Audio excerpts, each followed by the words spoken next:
Greetings, friends, and welcome back to the 3 Minute Horror Show. Today I'll be interviewing Scream King, director, and writer Roger Connors. Roger's been working in indie horror since the mid 2000s, and he's been in a lot of cool stuff. He's smart, funny, talented, and adorable, and I'm so happy to have him here. Oh my gosh, thank you. Thank you so much. I've never been acknowledged as a Scream King, only as a Scream Queer. So I feel very royal right now. Thank you. Well, I could have called you that too, but I thought it would be more appropriate if I called you a Scream King. Thank you. I feel like I've earned it at this point. Give me Yeah. my crown. Roger, before we get started, would you like to give the audience a little background on yourself? Yeah, sure. So, exactly what you said. I've been working in independent film since mid 2000s. I'm pretty sure, I believe my first film set was 2005, 2006, around then. And I turned 20 on a film set. Like it's just one Wow. of those things that I've spent now a majority of my life working on independent film. So it's a huge aspect of my day to day. I had mostly been acting, but I had worked on a few productions behind the scenes, and I really enjoy the art of creating a film. And I've worn a lot of different hats on film sets. So I finally took the leap and directed my first feature a couple of years ago as really a learning experience more than anything. But Meat, which is what we're going to really talk about today, Meat is like I would consider it my firstborn. Meat is really my first time making a feature with a budget and with a proper team and doing Yeah. it with all the tools and the assets needed to make a full scale production. And so it's been a really awesome experience so far. Have you always been a creative person? Yes. Oh yeah, absolutely. Like as a child, Yeah. my family knew I was a gay individual at a very young age. 6, 7, they knew. I was Yeah. already infatuated with The Wizard of Oz and the Ruby Slippers and knew who Liza Minnelli was before I was in grade school. So, like, I was always just very much an arts-based individual. I was always drawing. In class, I would always get in trouble for drawing instead of actually, like, doing homework. And that's just kind of where my mind went. And so I started exploring cinema at a very young age. Like at the age of 7, I saw my first horror film, and it was Night of the Living Dead Okay. by George Romero. And, very young to be experiencing that film, especially when one with so much social commentary and so much like weight to it. Yeah. But I think that really shaped my taste in cinema. And so I never let that go. Like from childhood moving forward, I was always obsessed with cinema, specifically horror, though, more than anything, has always just been something that fascinates me. So what other kinds of movies did you draw inspiration from as a child, apart from Night of the Living Dead? Yeah, I mean, as a child, if it wasn't Night of the Living Dead, it was The Wizard of Oz. And I have Okay. always said that explains like the two sides of my personality. Like I'm a flamboyant gay man, but I also love violent horror cinema. I have two very drastic different aspects of my personality that blend nicely. Like in my own cinematic world, when I'm taking inspiration from fantastical classics and grungy, gritty, independent horror cinema and blending that together to create something that's both unabashedly queer and extremely violent. I mean, it really has shaped my taste in cinema and it's defined my own approach to cinema. The Wizard of Oz certainly is horror adjacent, though. I mean, for a musical, it's definitely got its moments, as far as that goes. I think that's probably why I was not scared of horror cinema at a pretty young age. Is like The Wizard of Oz being one of the earliest films I ever experienced. Yeah, it has some terrifying imagery. The Wicked Witch of the West, Margaret Hamilton, like to this day, is recognized as one of the greatest cinematic villains of all time, and Yeah. rightfully so. She defined the blueprint of what a Wicked Witch is. The flying monkeys. You can CGI it all you want, Yeah. but it's never going to capture that just terrifying physical entity. That Yeah. monkey, it may have been a costume, but it was still there next to Judy Garland, grabbing her and flying her off into the sky in miniature form. It's really impressive what they did on that scale. And I Yeah. think that's another thing that really defined my love for indie film is because back then in the 1930s, they didn't have most of what we have today. They Right. were teaching themselves along the way. How are we going to create a tornado, a physical tornado? You know, they're actually going to build it. How Hmm. are they going to create flying monkeys? They're going to build miniatures, or they're going to put men in actual costumes and through wire work create these massive sequences. And it's just so impressive what they did on that scale Yeah. at that time. And so I think I saw a lot of that, and I was like, well, if they can do it there now, present day, imagine what we could do practically too. Like for the Yeah. most part, Absolutely. practically. I try to keep it pretty practical in my films, and it's because I love classic cinema that has amazing practical effects. Yeah, me too. Practical is the way to go, in my opinion, anyway. Yeah, Yeah. absolutely. At what point in your life did you know you wanted to do this for the rest of your life? As a kid, I was always creating like little home movies, and it was just like the one interest that kind of stuck with me. Like I did theater through my 20s and then eventually I stopped. I I'm a great artist, like I love to draw, but like that's not something that I utilize on my day to day, but it's just something about filmmaking. I think it combined a lot of the different worlds that I loved. Like it created something for me that I could take all of my skill sets and vent them into it because I get to draw when I make storyboards. I get to Yeah. write when I'm crafting a script. I get to set design and style actors. Like I costumed all of my characters in Meat.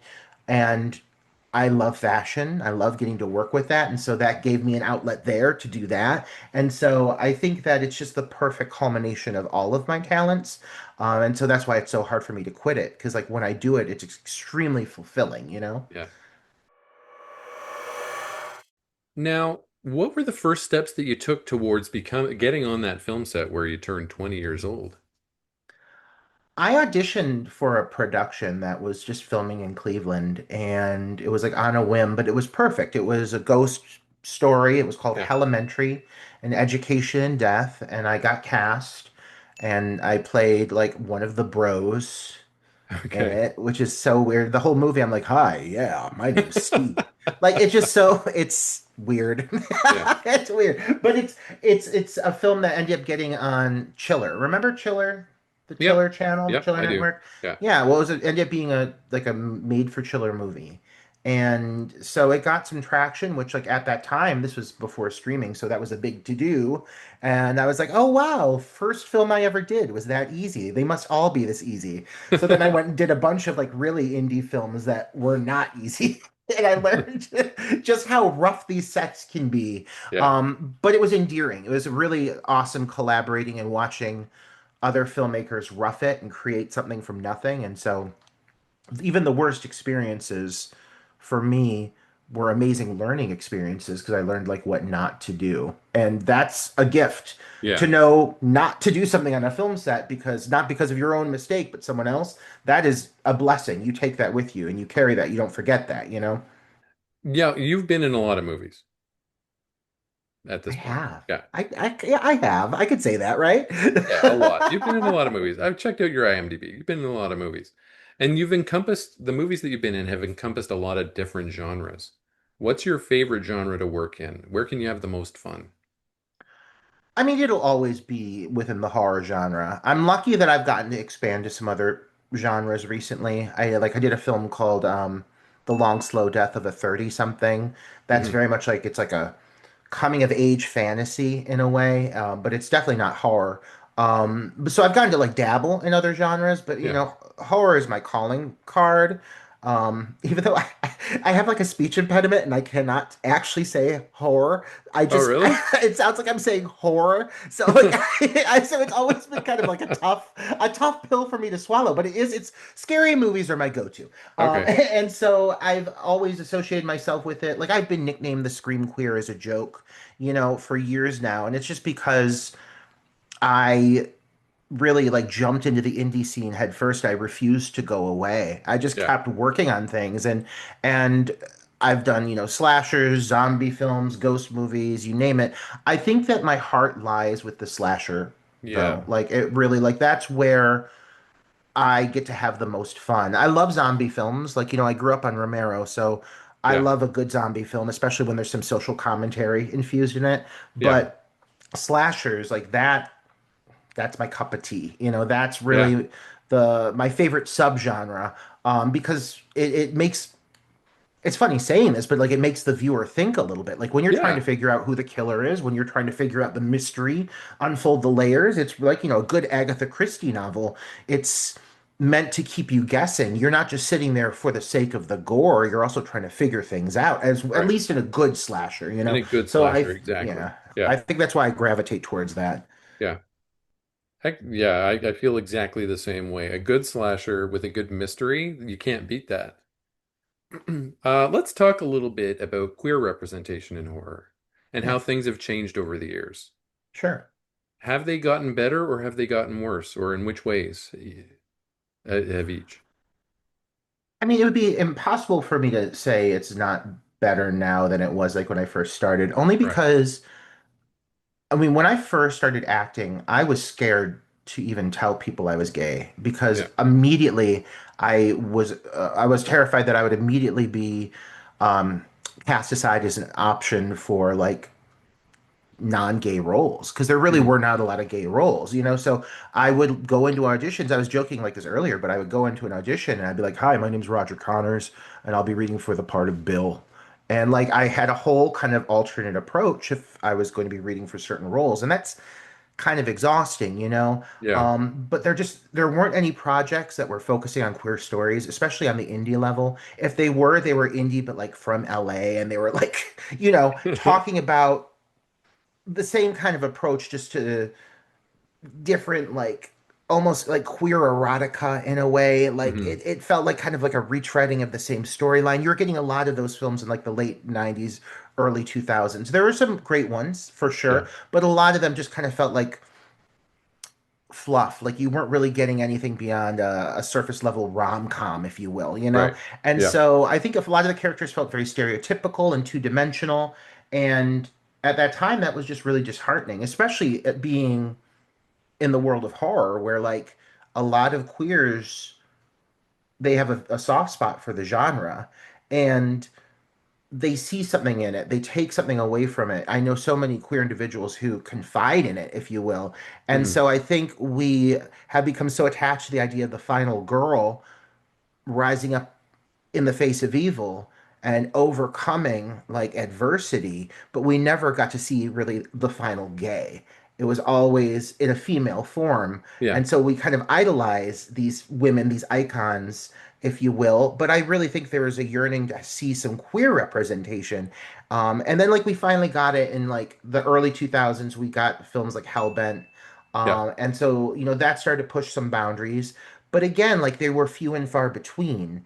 And so it just it was a rarity when you found a film that was both queer and actually like meaningful. And Yeah. to find that within the horror genre, like forget about it. Like what are the chances of you getting anything like that at all? But my goal is to change that. Now in Yeah. 2026, I want to shake it up a little bit. Yeah. That's perfect. I've always felt that horror movies kind of represent the time that they were filmed in. Yeah. And in the 80s and 90s, when things were very conservative, the queer characters were kind of relegated to either comic relief or cannon fodder for the slasher, which wasn't fair until Right. Hellbent came along. And Hellbent was the first movie that I can recall seeing that was a horror slasher film where the gay characters were not treated as punchlines. Agreed. Hmm. Agreed. I think the one thing with that era is like while you had finally gotten some queer representation for the most part, it was a bunch of pretty looking white men. And there Right. was one character who I think might have been I believe was Hispanic. Yeah. Other than that, it's a bunch of white guys. And like I'm not crapping on it Yeah. because like we finally got some representation, I'll take it. But you certainly weren't seeing queer individuals of color in these films. Like it wasn't progressive enough yet. They Right. hadn't gotten to that point. And so like, yeah, I love Hellbent, but it still is a product of the time. Yeah. And the time is 2000, I almost said 2024. It's 2004. Yeah. It's Like I mean like 2004. this It's is early. fresh Yeah. after the millennium. Yeah. Yeah, so you're only going to get so much of that context in it. And now in 2026, if we're going to talk about ways things have improved, Yeah. like you see a lot of queer filmmakers standing up right now and raising their voices and telling stories that accurately depict queer individuals, and they're not just, you know, white boys, and they're not just paper thin. They're really, there's Yeah. layers to these characters. So I appreciate seeing some of these fellow queer creators create films that are aiming to be the same thing that Meat is, which is horror with more context, more queer context to it. Yeah. Perfect. What is the Cleveland indie scene like? What's exciting out there? I mean, truthfully, there's a great film scene in Yeah. Cleveland. There really is. Like I grew up here and I've left briefly and was in New Jersey for a short period of time, but overall, like I learned everything here in Cleveland, and it's really been a great experience. I have a lot of individuals I work with regularly. Like my team normally consists of um, Zach Schildwachter, who is Yeah. my co-writer, assistant director, executive producer, and Mick Coons, who is my director of photography, so my cinematographer, um, and he's also based here out of Cleveland. And I worked with Mick for years. You kind of you form a team. Like it's Yeah. inevitable that you're going to do that, but you do also like dabble with others. Like there's Yeah. plenty of talent here in Cleveland. I'm always wanting to learn. I'm always wanting to soak up more inspiration, if you Yeah. will. And so I like to get on other teams and work with other creators because there's a lot of them here. You've been in the multitudes of movies that you've appeared in. You've been killed your fair share of times. Yes. What's the gnarliest death that one Roger Connors has ever experienced? Um, I'm going to say gnarly just because of how it was handled. I was on a film where my face was blowtorched, and Okay. like it was actually like there was a blowtorch right by my face. This was a very independent production, and like the makeup effect looked good, but it's also like the fact that this blowtorch was like inches from my face, Yeah. and I could feel the heat like licking at my face, and so that was something where I was like, huh, I feel like on a professional set, like maybe this will be handled differently. I don't know. Yeah. But I've had my head bashed in. That was pretty cool. Yeah. Anything to do with having a like a bust or a mold of my face built, I get excited about. I'm very claustrophobic, but not when they're doing that. For some reason, I Okay. could like pop Hmm. in headphones and I'm just like out. So I enjoy that aspect. Yeah, but I've had some good ones. Yeah. I've seen your head cut off. I've seen your head bashed in. I've seen you stabbed to death. I'm not sure. I think you might have survived. I I suppose we That can that leave might that be a up in the spoiler. air. Hold on. I might have just spoiled something, so maybe we'll cut that It's out. okay. That's Yeah. why I paused for a second. Yeah. I was gonna run with it.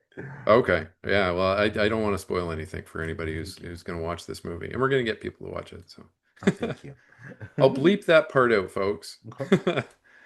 Um, as an independent creator, do you typically use Kickstarter or Indiegogo to raise funds for your projects? I used Indiegogo, Yeah. and I actually ran three different campaigns for Meat, Yeah. and the first two did not hit goal. The Okay. first one we made like 6 grand on what we thought was going to be like a 10 grand project. Haha, there's no way this film was 10 grand. It was significantly more money. So then the second one, we made even less, even though we had like a higher goal. We made, I think, like 3 grand.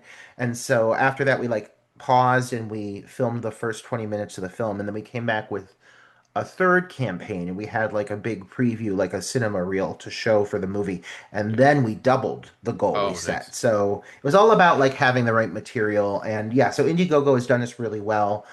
I hope I never have to do one again, ever again in my life. Like we Yeah. just are finally getting to perks because we've Oh, literally been yeah. filming and then went right into film festivals. And so like now it's like perks. I'm like, oh my God, there's so many perks to film. I But heard it's it. it's worth it. Yeah, I heard it's a real bear to try and get your money out of Indiegogo afterwards too. But I didn't have any no. issues, Okay. to be transparent. Like it was, Yeah. I mean, it was fairly easy, but I will say that towards the end, like I had my Indiegogo kind of open because if you hit the goal, you hit in demand mode, and then you can leave your Indiegogo open kind of indefinitely for people to keep funding it. Okay. But then they started restricting like the kind of material Wow. that you could advertise or anything promote anything sexual and like Meat is Yeah. a sexy movie. It's not just about the sex, but like I don't want them being like, "Oh, there's a butt in your trailer. We're Yeah. canceling this." So I ended it. I was like, you know what? I have everything I need. I can pay for the rest of this, the film Yeah. festivals and all that out of pocket. But I'm very grateful to the amount of support we got Mm. because we got a lot of it. Yeah. Did you sell pay for play perks as well? Like to get people into the movie? I did like wanted ads for the we have some police Yeah. sequences, but I don't personally ever want to charge someone to be in my Yeah. film. And that's just me. Like, listen, if that's something, if you are someone is on either end of that and you enjoy it, um, by all means. I did do like a voiceover bit. Yeah. Like, we'll incorporate your voice into sequences because, like, we have like certain police dialogue and everything. But to Yeah. actually, because people can do that from their home. Yeah. People can do that, and that's a cool little thing to have. But for someone to like try to get to my production and pay me to be on my set, Yeah. I would personally feel guilty about that. I Yeah. would I would feel it should be the opposite in that case, that they should be reimbursed for their time if they're actually playing a character. So that, yeah, that's just my personal takeaway, but like I Yeah. get it, to each their own. Yeah. Do you, in addition to making movies and doing crowdfunding, do you also attend lots of genre conventions? I know you do film festivals. Yeah, I mean, I work for Houston Horror Film Festival with Troy every year. We This Yeah. will be my fifth year because of Dark Night of the podcast, Right. and we've been the official podcast of the event for the last few years. Because Troy is on the actual board for that. He's one of the heads of that festival. But other than that, like if I can get to one, I'll absolutely be there. We've got some good ones here in Ohio. But the cool thing about film festival runs specifically for your film is like it Yeah. gives you motivation to go to fests you normally wouldn't go to and events you wouldn't go to. And so that's been really um, an awesome, though expensive aspect of it, Yeah. but it's been Yeah. very, very cool getting to travel and see some of these other events where people are so passionate about the same things that you're passionate about. Yeah. Now, do you cosplay as well? I mean, I should. I've never done it. I would love to. I love designing costumes. I Yeah. love playing characters. I've never done it. I absolutely see the appeal. God, if I did it though, it would have to be something so obscure. I don't know. I would Yeah. love to. I think You it'd know be what? really cool. I feel exactly the same way as you do. I've never done it, but I would never want to do something that everybody does. No, it would have to be something so obscure. Like I would like to do like in the movie House, Yeah. where the one chick like bends over and then she stands up and she's like the monster version of Yep. herself. I would want to be that gal. Something like that. Something really obscure Yeah. that certain people will get, Or That would be like fun. Marty from Slaughter High or something with the jester mask and yeah. Oh my Yeah. gosh. Oh, don't say that to Troy. Troy will get so excited. Troy Oh, really? loves Slaughter High. Yes. All right. So let's talk about meat. Roger, Okay. you have a feature named Meat. We've already talked about it a little bit. It's currently making the film festival rounds. I've seen it. Thank you for sending me the screener. I loved it. I gave it a 9 out of 10, folks. So if you haven't seen my review, go check out my review. Can you give the audience a little taste of what to expect with Meat for the people who haven't seen it? Yeah, absolutely. So, like as I mentioned earlier, like slashers are kind of my forte, I suppose. And so I'd always wanted a queer take on the classic slasher formula, specifically like the revenge killing Yeah. formula. But I wanted to do it with like intentionality. I wanted it to be more than just like, oh, it's the same storyline you've seen before, just gay. Like, no, like there Mm. needs to be depth and nuances to the characters that are involved in this situation that unfolds. And so I've been working on the script since 2015. Wow. It's taken many forms, but as it currently stands, it's definitely a slasher, but it also has a rather intricate and layered, complex narrative focusing around a character who is in prison for 4 years after Mm. being accused of um, manslaughter Yeah. for basically getting an underage guy to overdose at a bathhouse. Mm. And the blame is kind of put on the shoulders of this character, Noah, who is the one that takes all the blame for his friends because there's others who are involved, significantly more than he is. And as you learn more and more that he actually really, though running with the wrong people, didn't have his hands as dirty as he had even come to believe, Hmm. and so that it starts to unfold. The layers of the onion start to peel as a killer comes into focus 4 years later, after all of these events have transpired. Noah comes back, and he is targeted by a mass killer who we've nicknamed the Stud, who starts targeting the all of the individuals that were involved with this evening, and played part in this evening to a certain extent. And anyone who had their hands dirty in this event starts to become, the target of this masked assailant's murdering spree. And so, like I said, it's a take on the classic slasher formula. But I think it's so much more than that. Yeah. And I kind of want to take people by surprise with that. I want people to come in thinking they're going to just see a slasher. I want people to come out saying, "Oh, wow, that really kind of hit me in the gut more than I expected." You know? Yeah.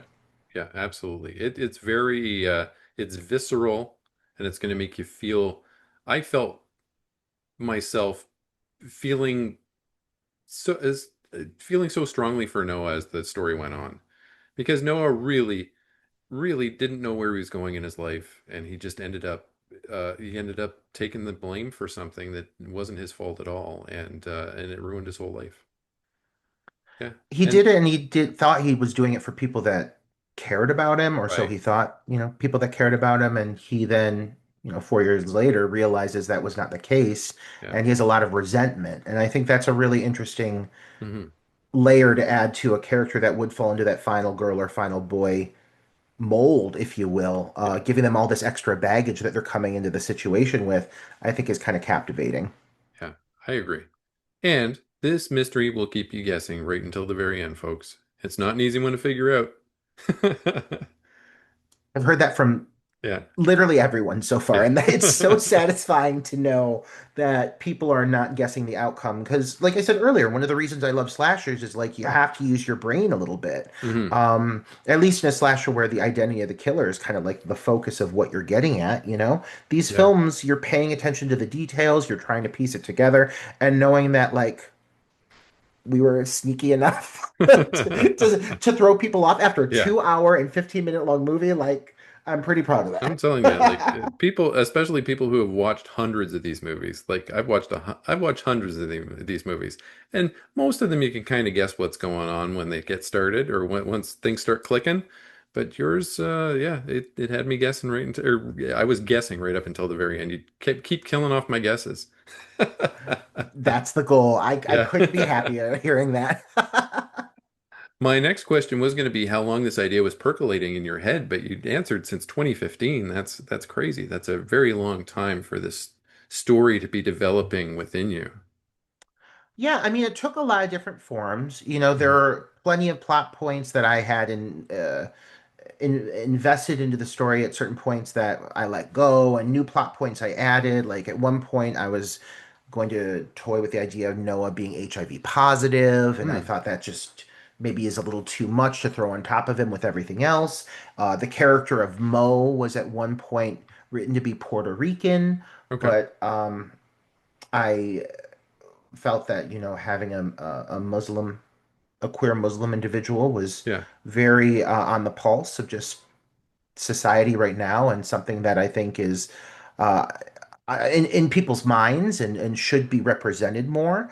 And especially the queer Middle Eastern community, I think doesn't get a lot of love in pop Yeah. culture and beyond. And I just thought it was important to represent that. So like it definitely changed. But yes, I've been working on this specific slasher for what is now over 10 years, which is kind of mind blowing. See it finally come to fruition is Yeah. extremely satisfying. So tell me a little bit about the effects artist because the effects, the practical effects that you had in the movie were really well done. It was really very visually satisfying to see. Not, I don't know, Yeah. satisfying is a bad word because you're watching people get murdered brutally, but satisfying in the respect of a horror film, enjoying a good slasher. Yeah, I knew that if I was going to do a queer slasher Hmm. that was going to be outwardly queer, I had to balance it by delivering like on all the components that make a slasher what it is, you know? Like Yeah, it had to be violent, it had to be gory.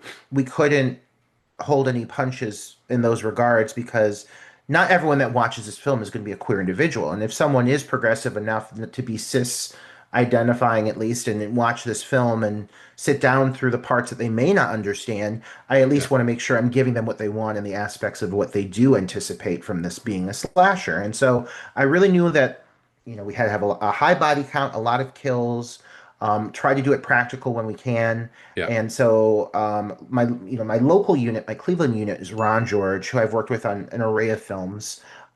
He's been in the scene longer than I have. And so he did a lot of our smaller scale kills, our Okay. wounds, our blood work, and everything like that. And then for the big, like the busts, this is the molds. And that would be Derek Worley, who came in and did an amazing job on like the busts. And there's like, because there's several Yeah. major sequences involving like visceral destruction of like major areas of human bodies. Yes. Like, it's not just like a knife wound and the person's dead. Like you got heads getting crushed, you've Yep. got faces getting mutilated.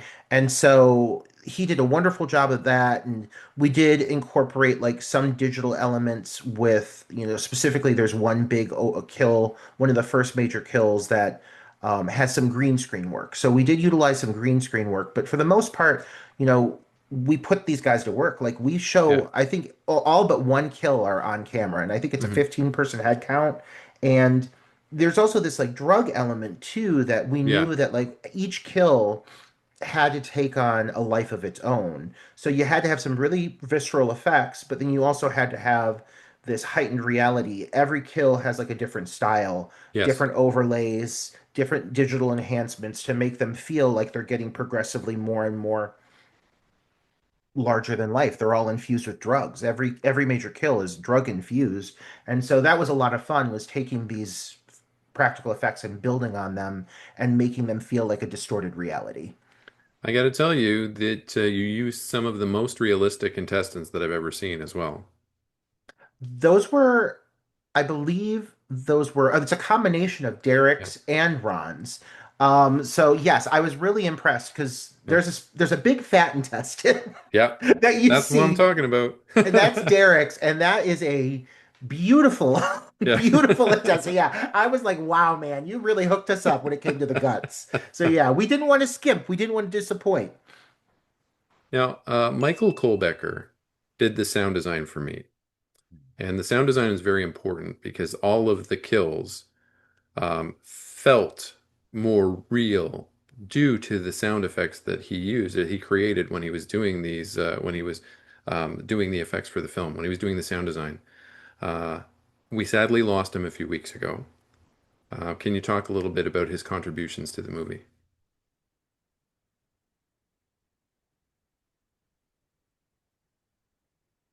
You can take your time. I haven't talked about Michael passing, so this is weird. I've Mhm. never talked about losing a collaborator in this sense. Like I think what needs to be clear with Michael is for like the last 2.5 years, I have talked to Michael every week.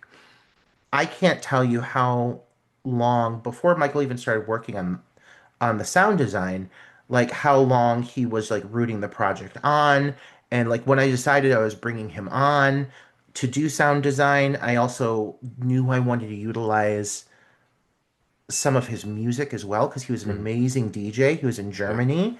And so like I never got to meet Michael in person, Mhm. but I talked to him constantly. Like I look back and I have so many voice memos from him. And I mean multiple per week.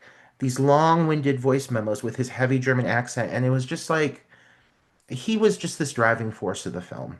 We did multiple takes on sound design because it's not just the kills, like the killer has this very distinct sound. He was in an Yes. all vinyl and rubber suit. Like every movement he makes has a specific noise. And Michael being a DJ, like was a perfectionist, and so he kept reworking it and reworking it and reworking it and adding to it. And I thank gosh for that because the film feels very rich. Like I think indie Yeah. films oftentimes sound is it can sink the battleship, you know? And like and some of the audio work in Meat actually like is probably one of the biggest concerns. And luckily we've actually ADR'd a whole big chunk of the film separate from the cuts that anyone has seen. So Mhm. like we've still done some audio work because we know it's a very pivotal aspect of the film, you know? But that sound design created the world that these characters lived in. And it was such a sonically rich world. And Michael is to thank for that. Like Mhm. Michael, I can't believe I'll never hear his voice again. You know, and I can't believe like I won't get to like celebrate big wins with him. Yeah. You know, like there's certain things like he was saying, like, oh, I'm going to come to the States and we're gonna, you know, I'll try to make it to one of these festivals, or oh, Roger, you need to come see me. And like planning for the time that we get to like celebrate together. Yeah. And like the fact that we'll never have that, at least he knew that the early response of the film was so positive and that his work was being raised up. It's not like the film got done and never got to see a film festival or something without getting some positive reception and some deserved praise for him. Yeah. But it's so tough not being able to um, just celebrate alongside him some of the things that we have in store. Because I know that Meat is just like at the beginning of its Yeah. journey. And I was really hoping to get to have that moment with him, you know?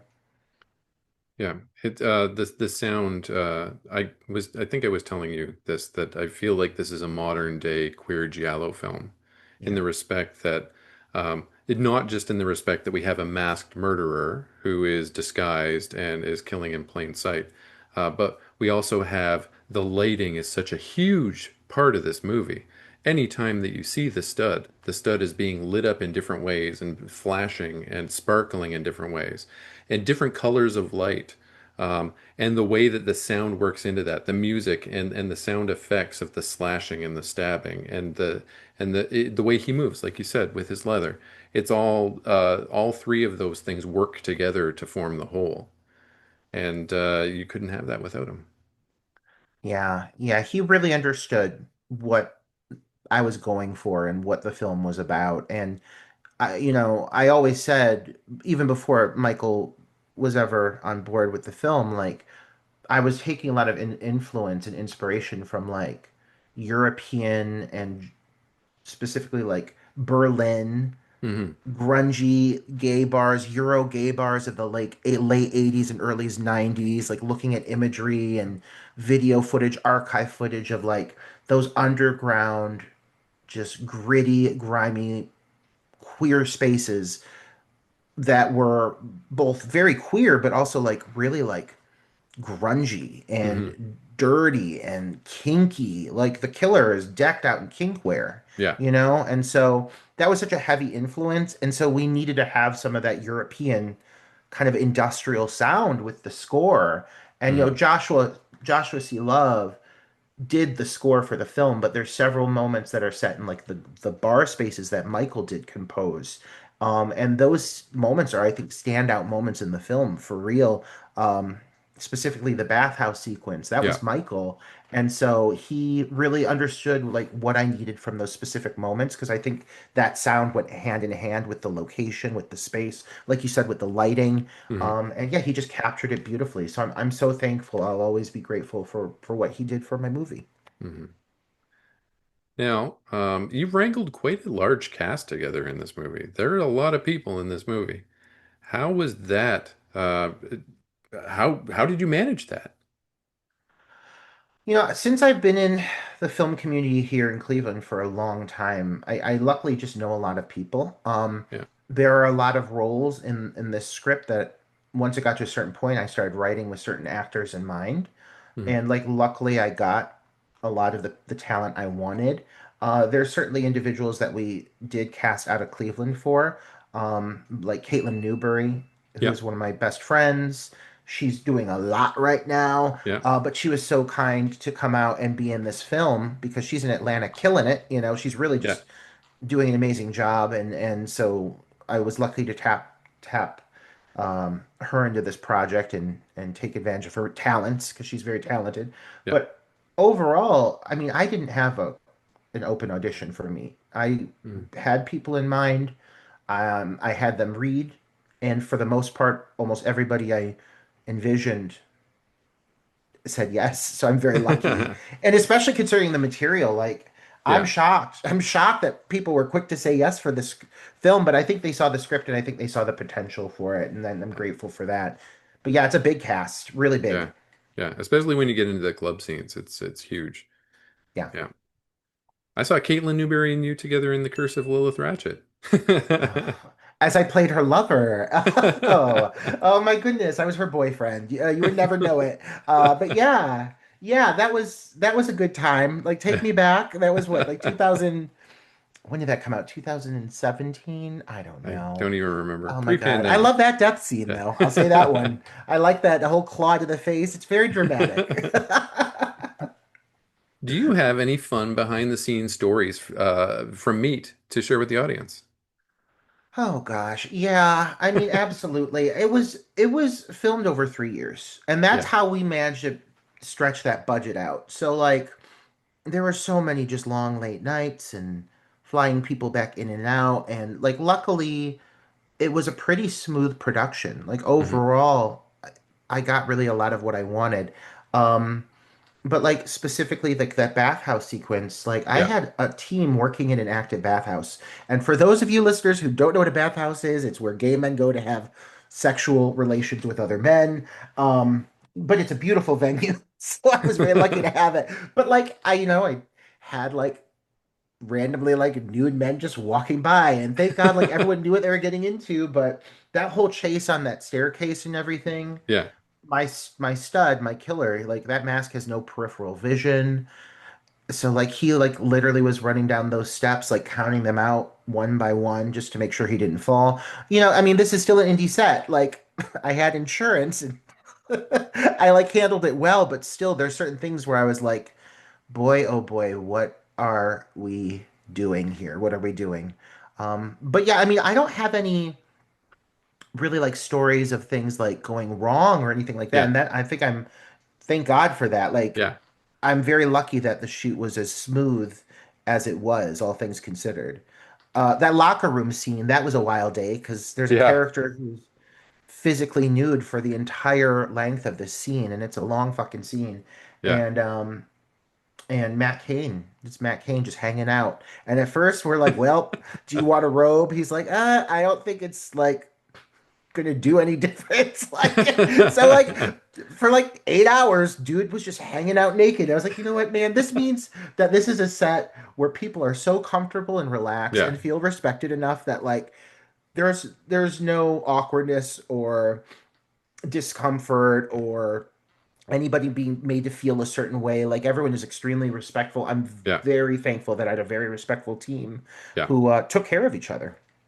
And for the folks at home, Matt Cain is extraordinarily jacked. Built like a brick shit house. I hope I can swear on this, but yes, he is a You can swear. solid gentleman. You don't have to worry about swearing. It's fine. Um, okay, so another question about meat. I had another question that I just thought of. Mhm. Without revealing the identity of the stud, was the actor that portrayed the stud portraying the stud even in the costume, or was it someone else? It was actually four different people, and I'll Oh, tell okay. you why for an Yeah. array of reasons. First of all, I cast the actor who Hmm. played the stud based off of let me reword that. Yeah. I'll restart this. Okay. First of all, I cast my actual actor who portrays the stud out of costume after I assigned my stud, like my main stud silhouette. Okay.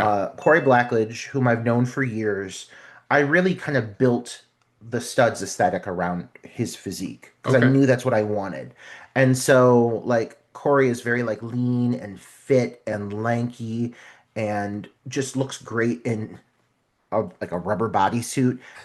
And because like that kinkwear, it's skin tight, and Yeah. I wanted the stud to feel kind of like lanky and almost like skeletal in a way, you Okay. know? Like Yep. I didn't want him to be like a big hulking baddie, like a Texas Chainsaw Massacre or a Yeah. Jason Voorhees, you know. I wanted something fast and something slim and Yeah. trim and svelte. And so I specifically cast an actor that I thought would fit that. But I did have several other actors because each kill kind of demands like something different. And that Hmm. costume again, that mask has no peripheral vision, Right. and Corey is like not a trained fighter. So, like for the one scene, I brought in somebody who was like a trained acrobat. For one Okay. scene, I brought someone in who had like fight specifically like fight training for one of the more like physical fight sequences that we have leading up to the one kill. Hmm. And I purposely wanted different body types because I didn't want it always looking like the same actor. You know Yeah. what I mean? I Yeah. wanted people to question, like, oh, like he looks a little thicker. Like, could it be that individual? I was really strategic because I do think that the stud consistently looks like the same individual throughout the film, Yeah. but I wanted to throw people off because that costume, like you said earlier, when you light it certain ways or when you shadow it certain ways, Hmm. it takes on a life of its own. And so Yeah. it gives you a lot of creativity depending on who's in it to create a lot of like interesting silhouettes and interesting moments with it. So yeah, so we had a series of actors, but yeah, the actor that does end up being the reveal is never actually in the costume. Okay. And how has the festival, sorry, how has the reception been on the festival circuit so far? It's been amazing. Like Yeah. it's been great. I can say now because I know this will by the time this releases, it'll be after the first. But in the last few days, we got into the Horror Hotel Film Festival here in Cleveland. It's our Hmm. first Ohio festival, so that's really exciting. We got into Days of the Dead, Indianapolis. That hasn't been announced yet, but it'll be announced by the time this Okay. goes live. We are playing at Shockstock this weekend in London, Canada. So London, for all of our Ontario. Canadians, yeah, Whoa. yes, Okay. uh-huh, yeah. So if you can get over there, just know we're playing there. What day is it, We're sorry? it's Sunday. It's this Oh, this Sunday. Sunday. Hmm. I won't be able to go this Sunday, but at the end of the month, I'm driving that way to go to visit my mom, who lives that way. Well, hopefully somebody in Ontario catches it. So that's the goal. But Yeah. yeah, we've got. I mean, we're about halfway through all of the festivals we submitted to, and Hmm. we have made it into now what is 18 festivals. We also Wow. got accepted to Cinema Q in Denver. That hasn't Yep. been announced yet. All of these things will be announced like in the next week or two, and Okay. that's really exciting because we're just starting to find our footing with the Yeah, festival journey, and I think it's going to be. I think Meet will end up being a film festival darling. I feel really confident in it. I think so too. Thank you. I think so too. I've seen it, folks. You can trust me. I watch a lot of crap, but this movie is not crap. That is great. Yeah. Thank you. My tagline is I watch the bad movies so that you don't have to. And this is not a bad movie. Well, thank you for saying that. That is a hugely a relief. Now, before we get to the lightning round, I don't know if you know about the lightning round. Oh goodness. Okay, no, We're going brace to me do a for the lightning lightning round, but round. before we get there, do you have any other projects that aren't meat that you'd like to promote while you're here? Yes, well, I mean, you've already seen it, so I know this is going to be something I have to bring Yeah. up, but I was recently in Hollow Lake, Yes. directed by one Troy Escamilla. Yep. Meat and Hollow Lake are both are both let me start that again. I'm sorry. Meat and Hollow Lake are both filmed by the same cinematographer. So Mick Coons filmed both of our Mhm. films, and I get to act in Hollow Lake, so that's really wonderful because that really is like my main area of passion is acting more than anything. So I really had a blast on that set, and that's just starting the Film Fest round. Yeah. And it's going to be having its American premiere now at Crimson, which is pretty impressive. So good on Troy and good on the Mhm. team behind that. And then I recently filmed in the last couple months. I was in Christopher Wesley Moore's film Until You're Alone, Okay. which is a queer giallo, and that was a really awesome experience. Mhm. So yeah, I have lots of things cooking, you know, and then you just wait on them until they drop, and then It's exciting. So they'll drop eventually. And for the folks at home, I've seen Hollow Lake as well, as Roger mentioned, and Roger steals the show. Roger is a show stealing character, and he is fantastic in that movie. And I You told give you me a that when we kimono. finished watching it. If you give me a kimono, I'll run with it. Literally, I'll run with it. But thank you for saying that. Like I said, like Yeah, acting is my main passion, and so sometimes I yeah, almost forget that I do it. So getting to be in a project and really work my ass off and like see the result of that being something yeah. positive is really awesome. So thank you for saying that. I You're appreciate it. welcome. And Troy, if you are listening to this, and you probably are because you're very good friends with Roger, I'm sorry I haven't had you on the show yet, but I will very soon, as soon as I can. And we can talk about Hollow Lake and all sorts of and teacher shortage and Mrs. Claus and all sorts of other business that I've watched of yours. Now, Roger, are you ready for the lightning round? Oh God, what is it? What? The lightning round Yes. is everyone loves the lightning round. I got people that watch these things and they just skip right to the lightning round and they don't even watch the rest of it. Okay. We don't like those people to because they should watch the whole thing. Right. But the lightning round is where I ask you some very quick questions and just answer with the first thing that comes into your head. Okay? God. Okay. Okay. All right. They're going to be fun. You don't need to be stressed. Everybody gets Okay. stressed at first. Okay. Okay? All right. Yes, I'm ready. Okay. Favorite Universal monster? Um. Oh. God damn it. The Bride of Frankenstein. Oh, perfect. We haven't had that one yet. Okay. Okay. Ninjas or pirates or cowboys? There's a new one involved in here now. Cowboys. I would say ninjas because of the stealth. Yes. Okay. Adult beverage of choice. A Long Island iced tea. Perfect. Toilet paper roll. Business in the front or party in the back? Hanging over the top or hanging back behind? Okay, hanging in the front because the way my bathroom is set up, like if it's hanging behind, it's very complicated. So it has to be in the front. Yes. We have not had a wrong answer yet. I'm waiting for the Okay. person who answers that incorrectly, and Okay. then they'll be identified. All And right. shamed. Yes. Weapon of choice in the zombie apocalypse. Um, a studded bat, just like the stud has, because Perfect. blunt force trauma. Blunt force trauma, not having to worry about ammunition. Perfect. Right, right. Do you play video games? Yeah. Okay, what's your favorite video game? Oh man. Probably Resident Evil Outbreak. Okay. And what game are you playing right now? Like, not right now, obviously, because we're talking, but what game are you playing currently? Well, I'm really excited for Inzoi. Like I'm counting down for it. I don't have it yet, but it's the new kind of Sims game, but it's like an Okay. advanced game. So I'm not like I'm right now I'm just kind of skipping around like Miles Morales and like playing like Yeah. all these other little games. But I'm very excited for Inzoi. I think that one's gonna be really awesome. Okay, I haven't heard of that one. I'll have to look that one up. All right. Marvel, DC, or other. Marvel. Okay. If Roger Connors were a Pokemon, what Pokemon would Roger Connors be? Jinx. Jinx. Excellent. Absolutely. Cats, dogs, or other? Dogs, because I own Dogs. two of them. Yeah. Okay. What kind of dogs do you have? I have a Vizsla and a Mastiff Pit Mix. Okay. I know Mastiffs and Pits. I don't know the other breed of dog. A Vizsla is like if you took a Weimaraner and you made it red. That's what they Okay. look like. They're I'll delightful. have to try and figure out how to spell that for when I'm putting this video together so we can show one on the screen.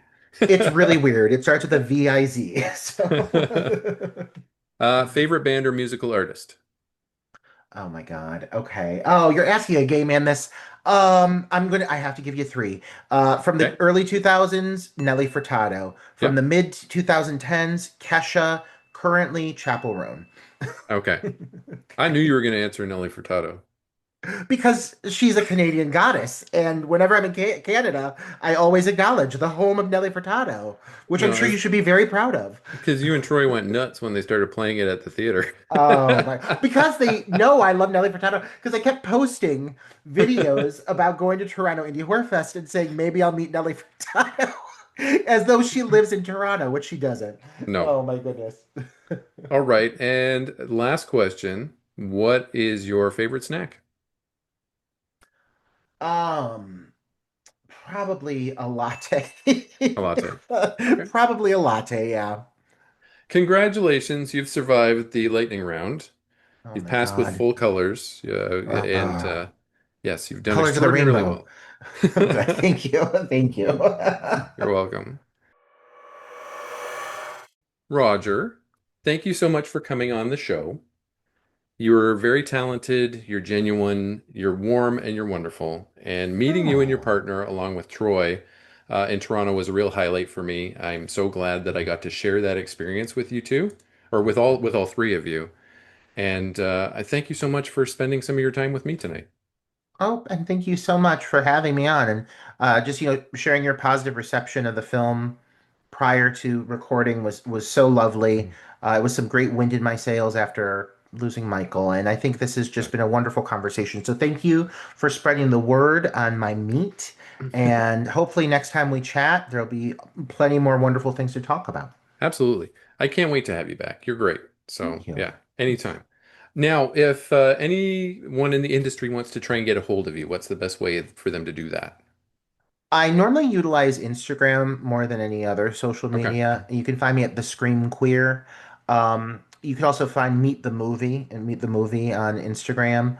Or you could connect with us at Dark Night of the Podcast on Instagram as yeah, well. Facebook, though, is also a good platform to find me, but Instagram is like normally the way to go. perfect. Yeah. All right. Thanks, Roger. Thank you so much. Thank you for having me.